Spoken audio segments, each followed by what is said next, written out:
I'd pick me up at school from school like 12:30 some days, and I'd go out and I'd shag fly balls, and we'd have barbecues, and they play basketball over at my house. And when you're anywhere from 7, 8 years old all the way to 12, 13, you don't really recognize it, right? Because it's just kind of family. Well, in this documentary, it turns to them having to leave the inner city of Los Angeles and go to a park called Chevy Hills Park. Chevy Hills Park was in West Side LA, and that's where I was going to high school. I went to Beverly Hills High School as a permit student.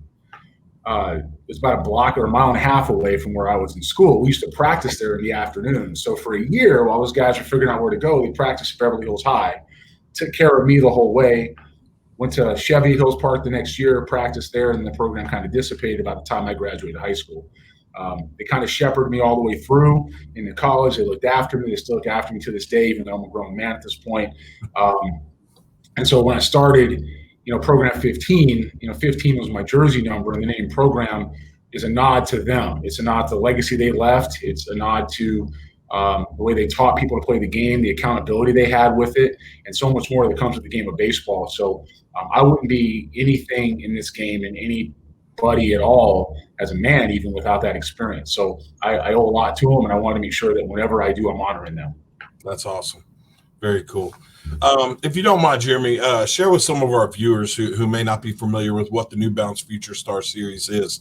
If you could take a few minutes and explain that to them, please. Yeah, so the New Balance Future Star Series is created by Program 15, which is, that's the company we just talked about. Program 15 is the development, and it's the scouting, and it's the major league portion of this. And the Future Star Series are the events. We partner with New Balance. They made it their global initiative, which means anything in the amateur baseball world from a development, player identification standpoint, we're doing that with them collectively. We're working with people in 13 different countries at this point, kind of in the U.S. We have some events. Part of them are the national championships that are here right now, the national combine that's coming here in about 2 weeks, the World Combine, which is non-U.S. countries converging to play against each other. That is now in August, and of course the underclass. And all of that leads to our signature event, International Week, which is in Fenway Park. In the last 3 years, this is year 4 of these events, through the signature event at Fenway Park, there's been over $41 million in signing bonuses now. That's on the national side and on the world side. Wow. So we're excited for year 4. I mean, the kids are making what they need to out of it. It's really for them. It's designed by Major League professionals and executed by Major League professionals, hopefully for the next wave of Major League professionals. Some of these kids are going to be coaches and scouts and doctors and lawyers and players, and we just want to make impact on their lives, and that's what the series is about. Gotcha. Hey, Catherine. Catherine Shea Duncan just said, hey, Jeremy and Eric. So, hey, Catherine. Hey, Catherine. How you doing? Jeremy, being in sales, I totally understand the importance of relationships, and I think you do a tremendous job with that. I mean, I see it from, just in how you run your organization. You have lifelong friends and former teammates that are working with you, and your wife, Renee, is right there by your side, and seeing how you interact with the coaches, not just on social media, but in person and things like that. Talk to us a little bit about how these relationships have helped you get Program 15 and the New Balance Future Star Series to where it is today. Well, people want to believe in something bigger than themselves. And one of the things that the people that are here understand, having been through baseball, is that there's nobody bigger than the game. And so we have to connect, we have to grow, we have to learn from each other, we have to pay it forward. I once had a scouting director tell me, I was a very young, very cocky scout, and he said to me, you haven't been humbled yet. And I said, what does that mean? He goes, you'll find out. And I missed a player who turned out to be an all-star. I just couldn't get on board with it. And that humbling factor is what carries these relationships forward. People just want to be part of something where they can make an impact, where they trust the people that they're working with. And that's also evidenced in the Major League personnel, people that are still working with clubs, from the Dodgers to the Red Sox to the Angels to the Padres to Tampa Bay to the Brewers, one of my former organizations, who are on board here, supporting, lending their advice, to help create something better for players. And that's something, Eric, that's never been done before. Isn't another association out there that has current Major League personnel, Mets, White Sox, whoever, Giants, A's, part of what you're doing and trying to find a way to make it better. it tells you that there's a need in the industry to do it. It tells you that there's a need to get back to the game and back to players and to grow it. And for me, it's very humbling to even have that, because these guys' logos are next to ours, right? And their names and their resumes are next to ours. So that's something I take very seriously. And, the game is all about relationships, and we wouldn't have anything without our relationships that we do. Kind of staying on that topic of relationships, you touched on earlier, Josh Prince being one of the kids you signed out of the Lake Charles area from Barb High School, and seeing how you interacted with the Chiquinis when you were here on your site visit. And walk us through a little bit of the process that you went through with Josh to get him signed. And what did that feel like as a scout to finally have your guy make it? I get invested in the players. It's just who I am. I get invested in their success. I get invested in their growth. I genuinely want it for them. It's something where when I met Josh, he was at Tulane, and I went in and did a home visit or a visit on campus, and I asked him, a few questions, and the way he answered them had me kind of smiling at him. It was automatic he was going to be a big leaguer. Nothing was going to get in his way. And so we get to that point, and we're in the draft, and I call him and I say, "Hey man, this is what I got for you. You good to go?" And he goes, "Yeah, I'm good." And so we took him, and I'm on the phone, and you can hear the family just going nuts, right, when we take him. So it was really great. I get over there to sign him, and I told him, I said, "Look, man, it's you and me. We're linked. Like, that's it now. I put my name on you, and I'm signing you and paying you, and you get to the big leagues, your success or failure, we're linked, and I'm doing everything I can to help you." And Josh is everything you could want in a player. He was everything you could want as a person. His family was outstanding. The Chiquinis were great. And then when he got to the big leagues, he had some injuries, and he got to the big leagues, and I'm asleep. I'm with Seattle now, and I'm cross-checking him just to step up. And he gives me a call like 2 in the morning. And I'm like, "Whoa, man, what's up? What happened? What are you doing?" And he goes, "Hey, you all right? You awake?" I'm like, "I am now. What's going on?" And he says, "Well, I just want to tell you, I'm going to big leagues." And I almost broke down for him. I was so happy for him. Even right now, man, I think about what that meant to him, and what his life was, and how hard he worked for that goal. Part of that was great. He lived up to everything. He's one of the 1% of the 1%ers. Lived to everything you could ask for. And then, of course, we maintained our relationship. I didn't get to see him for a little while. After that, he was playing, and life goes different directions. But when it came time to join the Red Sox organization, where he is now as a hitting coach, their minor league director, Eric, was my former teammate. Josh applies, and so their minor league director, Ben Crockett, on his first call, he says, "Hey, man, what do you got?" "What do you mean?" "Josh Prince." "Oh, well, I'm all in. The layout." I immediately called Josh and said, "I have a feeling you're going to be with the Red Sox," right? So Josh is now a Red Sox hitting coach, and we run each other at the World Series, give each other some hugs, and we're good to go. So all exciting stuff. Awesome. Very cool. Let's drill a little bit into the national championship and the road to Lake Charles. First of all, last year, our president and CEO, Kyle Edmiston, calls me into his office. He said, "Hey, have you seen this message on Twitter yet, or the post on Twitter?" I said, "No." And it was about y'all looking for a new place. Y'all just finished your national championship in Cypress and looking for a new home. So we reached out, and within a week, you, Renee, and Brian Norris on your team were in Lake Charles. We were sitting at Daryl's eating sandwiches right before we went out and checked out some of the facilities in the area. And then you went on to Vegas and Nashville. Not going to lie, I was a little nervous after you left. Okay. But when the dust settled and everything else, you settled here on Lake Charles in Southwest Louisiana. What was the tipping point there, and what made you decide on our area for the event? A few things. I'm so familiar with Lake Charles, having been through here so many times from a baseball standpoint. And it's always felt like home is another environment for me where I'm very comfortable. We just touched on Josh, talked about the Chiquinis. Danny Arduan is here. He's on our staff now. Chaz Abear over at Sam has always made me feel welcome. Mike Trahan, these guys are friends and family and people that I've known. So to be able to come back into this community that right away was something that was very exciting. Your guys, the way you've treated us, the way you've welcomed us into the community, the tourism bureau, the CDB, the way all that's happened has been something that's been heartwarming, to the point where my wife is very, very happy, and I'm very happy. And the experience and just being in the area, Justin Hill at McNeese, I mean, you can't say enough about the people here. The facilities here are always, they're always first class. They're always top notch, and the culture is something that's very easy to get into, even if you're not familiar with it. It's very easy to get into and get comfortable. As much as I love Nashville, as much as I love Vegas, this was a very easy decision when it came down to it. You started checking the boxes of what you were looking for a long-term home. Well, we're super excited to have you. And this past week, if the talent on display this past week was any indication on what we can look forward to, we're super excited. So, again, we just completed week 1 this past week. Class of 2024 wrapped up last night with Lone Star Baseball taking the championship over a local team, Prodigy. Any of the players there that stood out to you that made their name here in Lake Charles? Yeah, this was a talented event. I mean, the Prodigy team was kind of a last-minute ad, just starting with them for a second, right? And they come in and they take it all the way to the finals.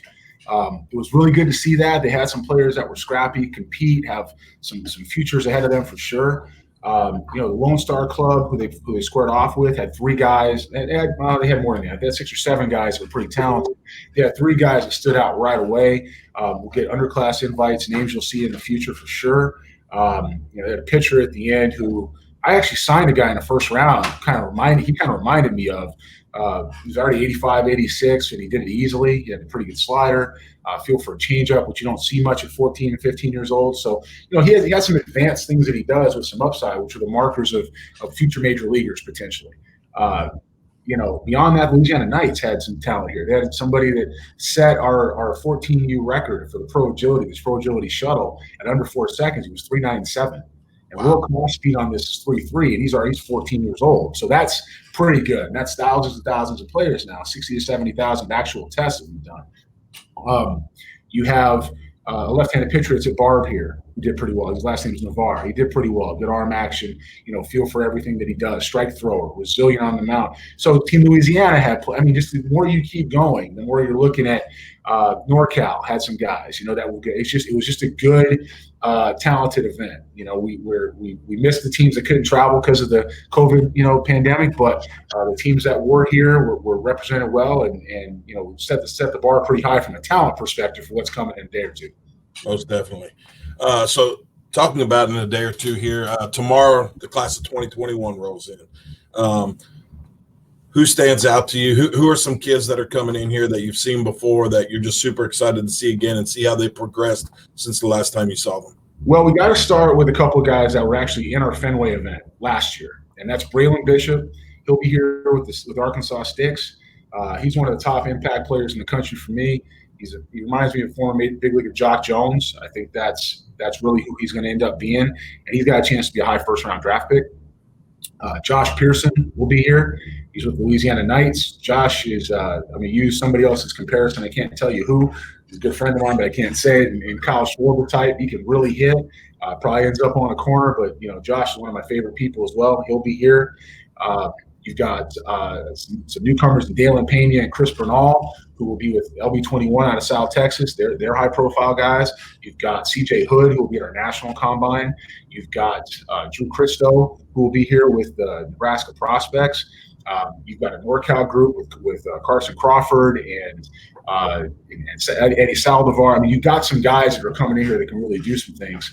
And it's going to be an exciting event to see. Just this 21s, and that's just off the top of my head. Right. There's 22, maybe 23 teams in this event now, and everybody's got some kind of talent. So I'm excited to see it. Definitely looking forward to it. And then the following week, we follow the 21s with the class of 2023, followed by the class of 2022. Anybody that the viewers should be looking out for in those events? So those teams that are coming are always pretty talented teams. And the best part about what we do is we're always discovering guys in those levels that we don't see, but it sets the table for the next one, right? Sure. Some of the underclass kids that we have coming in August will be in that event. There's a lot of kids we just haven't seen yet that are going to be in 22s and 23s, but come highly recommended from their programs. Remember, the way you get into our stuff is that you have to be vetted and scouted and seen and referenced. You can't be here just by being an open call type event. So I would say they're high impact. I know that the teams from the South are very good. I know that NorCal is loaded. I know that Trombley baseball is going to have some pretty good talent on that 22. Scorpions are going to be here in all the events. They're going to be very talented. So it's going to be exciting to see how that lays out. But I expect some very talented baseball, and our scouts will be pretty happy. Awesome. We're definitely looking forward to it. When you first agreed to come to Lake Charles in Southwest Louisiana for these national championships, we had 4 events. And you've kind of alluded to it a little bit through the course of the last 15 minutes or so, but we've since held a regional combine earlier this year in June. Right. Coming up later in July, we have the national combine, followed by the world combine in August and the underclass combine as well. Talk to us a little bit about what those combines are. Who's going to be here for the nationals and the worlds? What caliber of player is that? So the World Combine, just because that's been the one that's been rotating, right, because of the border closures and the travel, that's been a little bit of a challenge. That's got players from Canada. It's got players from Mexico, Puerto Rico, the Bahamas, the Dominican. I feel like there's a couple coming from Colombia. There were some from Asia that can't get over here now, obviously, with the pandemic. Venezuela is going to be a little tough to get some of those kids in unless they're already in the Dominican. So, those 6 or 7 countries are going to focus here. There's about 120, I want to say, in that event. Again, assuming everything holds well with health, there's 120 in that event or so. Millions and millions of dollars in talent on the field at that point. Some very high ceiling upside arms. Canada has 4 or 5 guys that are class of 21 that project, in my mind, to be high draft picks as long as they have, continue to develop the right way that they should. We'll see them here. Micah Bucknam, Dominic Hambley, Mitch Bratt, Anson Gorman, Alex Ellert is a kid. He's a favorite of mine. He's a 22. Canada's a year younger in their age, so he should be a 23. He's a big league shortstop, is what they look like right now. You guys got to develop, but it reminds me of guys that have played in the business for a long time. So Canada's going to be well represented. Dominican's going to be represented. The Bahamas is loaded. Bahamas is 20 different kids coming. Some 6'2" runners and guys that can jump through the roof and and good hard contact guys. And there's a shortstop named Kristen Monroe who was in our Fenway event last year. He'll be here. Caden Dean's an outfielder who's got some impact, and kind of reminds me of Brian Jordan. So he'll be here from the Bahamas, and looking for him to maybe make the jump to Fenway. So, Mexico always brings some pretty good talent as well. So as long as the dates line up and health lines up, we should see all those guys here. Our national combine. So our national combine is how we sort out that national team for Fenway Park, right? So you've got Josh Pearson, you've got Breeland Bishop, you've got Ian Moeller, who was in Fenway Park last year. He'll be here. You've got Eldridge Armstrong, who's coming, Ryan Spikes, Kenya Huggins, Grant Fontenot from Team Louisiana. You've got players on top of players that'll be here Bernal and Pena and Q Phillips and Damian Goulart and Derek Fabian. I just keep going. It's going to be a loaded event. And I've heard from every club about how many guys that you're only allowed to send 3 per event, of what quality of scout, meaning what level of scout, not quality because they're all good scouts, what level of scout decision-making power that will be here.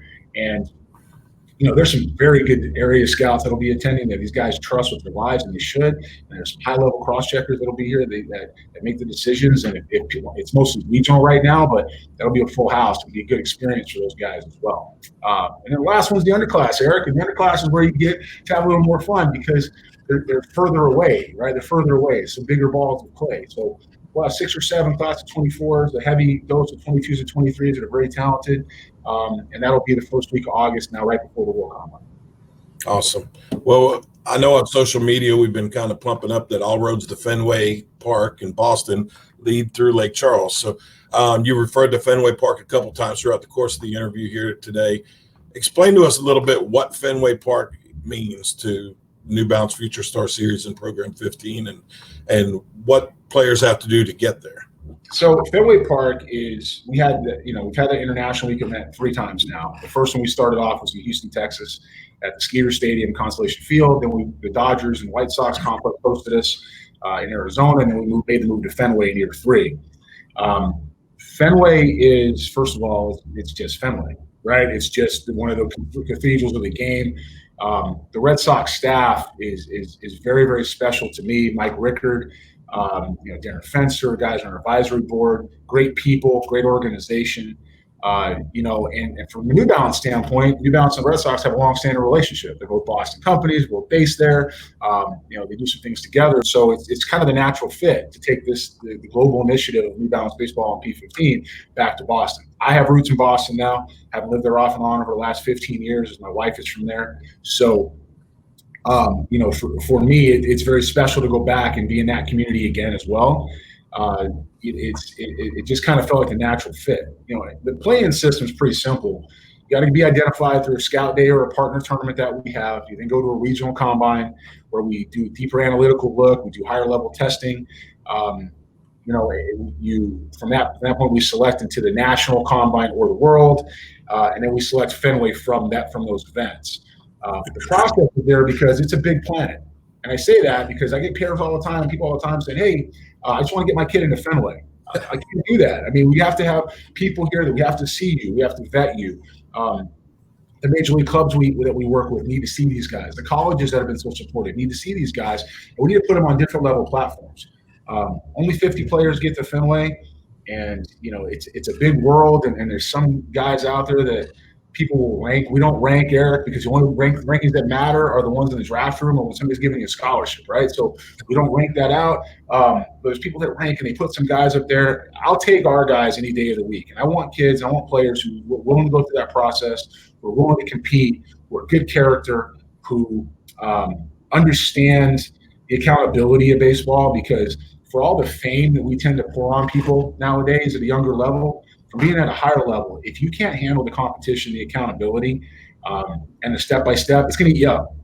It's going to eat you up. Doesn't matter if it's college baseball or pro. It will eat you alive. You have to be able to be resilient. You have to be able to take your medicine a little bit. You have to do what's required to get there if you have a goal. Now, if you don't want to go to Fenway and you don't want to – I get it. Like, it's big, but I haven't heard that one too much. I haven't heard that one go to Fenway Park. So, it's a very fun event for us. It's a fun event for New Balance. For me last year, and I've probably been in that stadium 40 times now in my life. It was one of the, if not the most gratifying baseball experience I'd ever had at that time, was to be there with those kids, watching them take it in.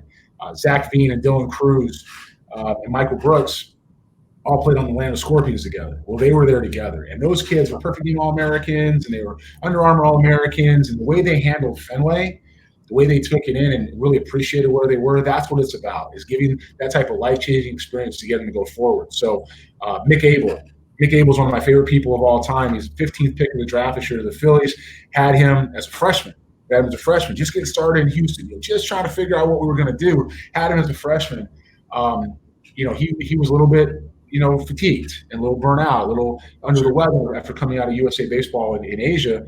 And the character in this kid showed, he got on the plane, he flew across country knowing that he may not pitch, just to be part of it. He didn't know what kind of gear he was going to get.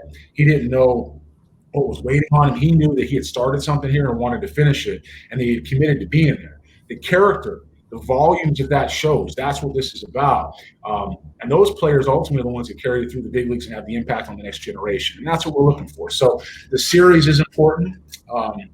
The feedback is important. The growth is important, and understanding what we're getting, because we're not just here to get you help, get you exposure. We're here to help you grow. That's the point. Absolutely. Yes, sir.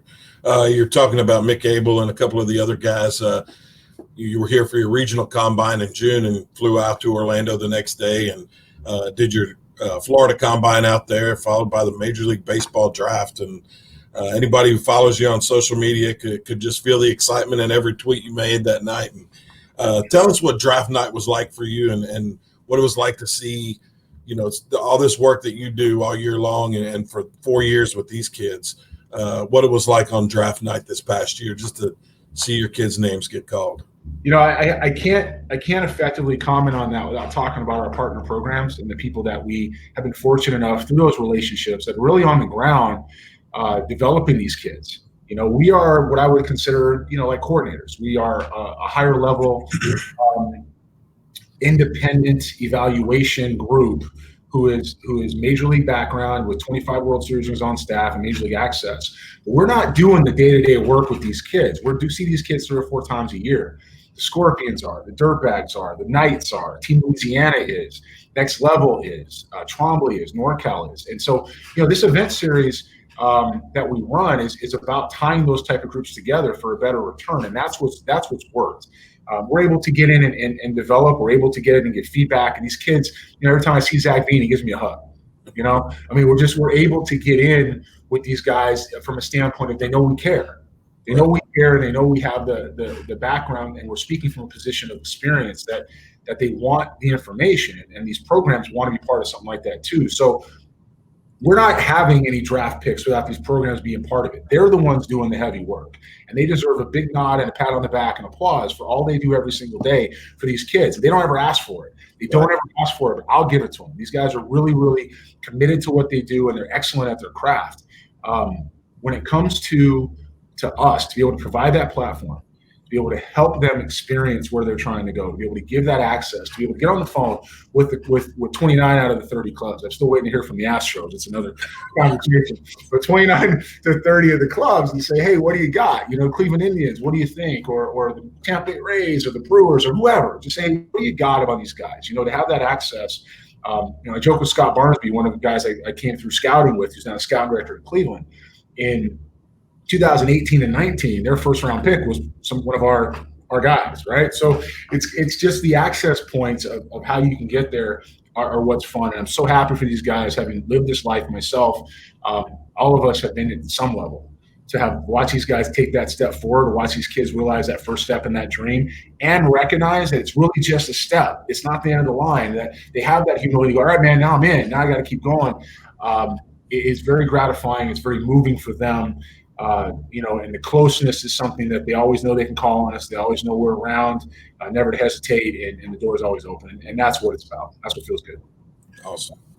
I'm not going to let you off the hook without talking at least a little bit Major League Baseball. You do some work with Houston Astros through television in the Houston area. And so it's kind of funny that they're the only ones that haven't called you.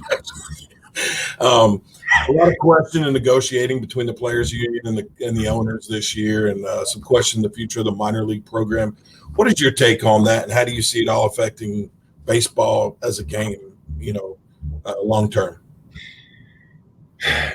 So I'll start with the immediate issues facing Major League Baseball today, and that is the issues with testing. There's some testing issues now with coronavirus, and the clubs aren't getting their results.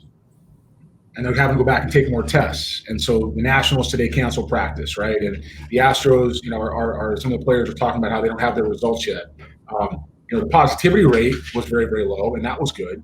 But as far as the overall, situation with the testing and returning it, and it's fluctuating constantly. And so they have some issues still to work out there before they can effectively continue with the season.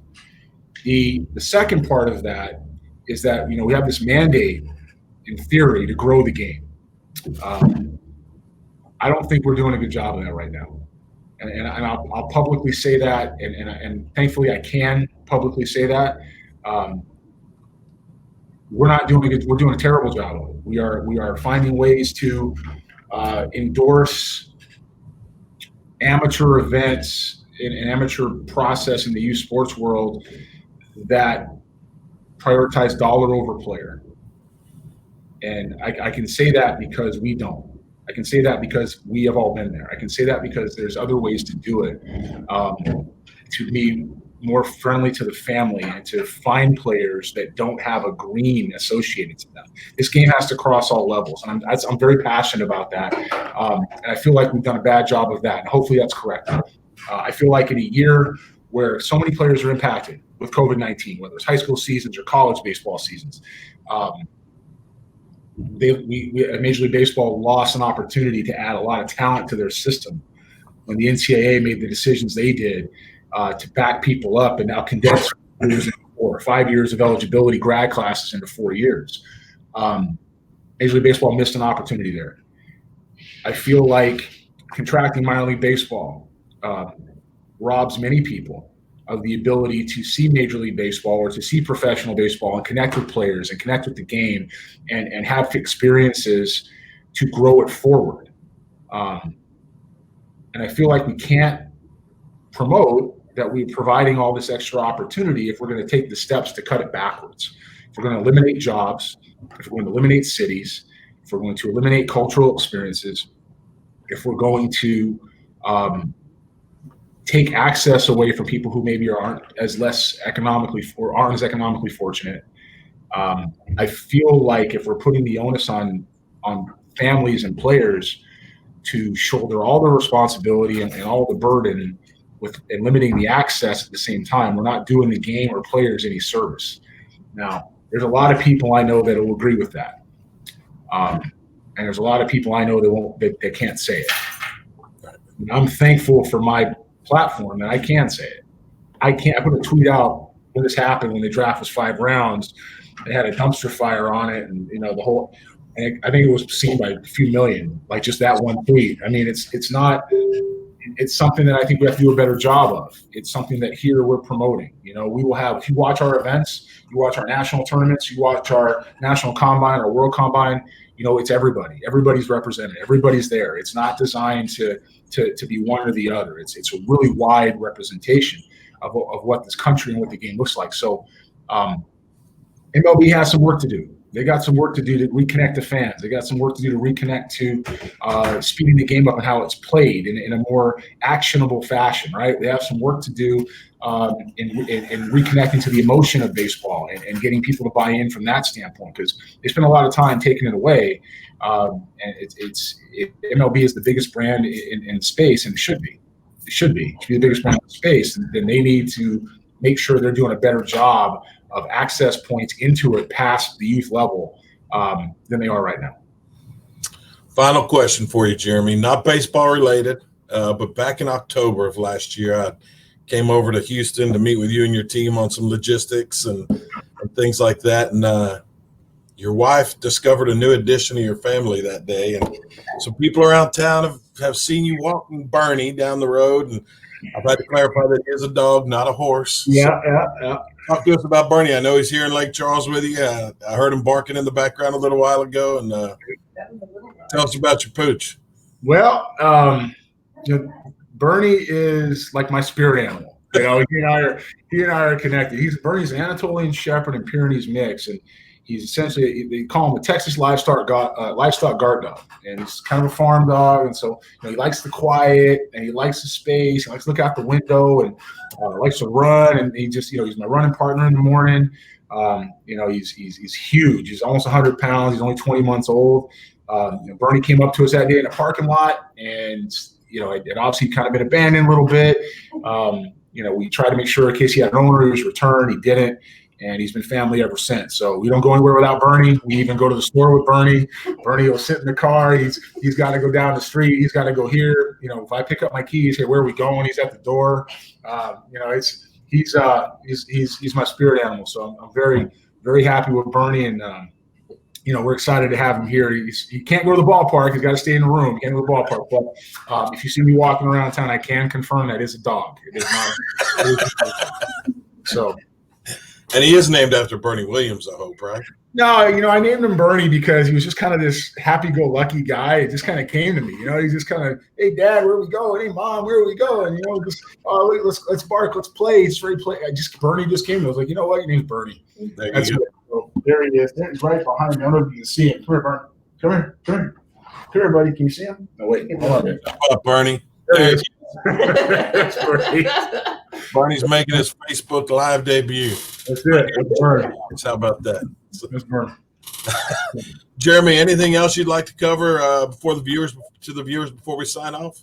If you guys are out at the venues this week, come by and say hello. We're going to be here for a while and for the foreseeable future, and it already feels like home. So we want to get to know your community even further, and we'd like you to get to know us. And look forward to seeing you guys at the ballpark if you can get there. And if you just happen to see me in the hotel or walking around, just don't be afraid to say hello, and we'll talk a little bit, get to know each other.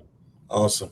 Well, ladies and gentlemen, there you have it. I want to thank our guest today, Mr. Jeremy Booth, President and CEO of Program 15 and the New Balance Future Star Series. If you're a baseball fan, there's still a lot of great baseball left to be played this summer here in Louisiana's playground. So check out the latest information and schedules at visitlakecharles.org/FSS. We hope to see you at the ballpark checking out the Stars of tomorrow. Thank you for joining us for this edition of Chuck Talks. Let's play ball.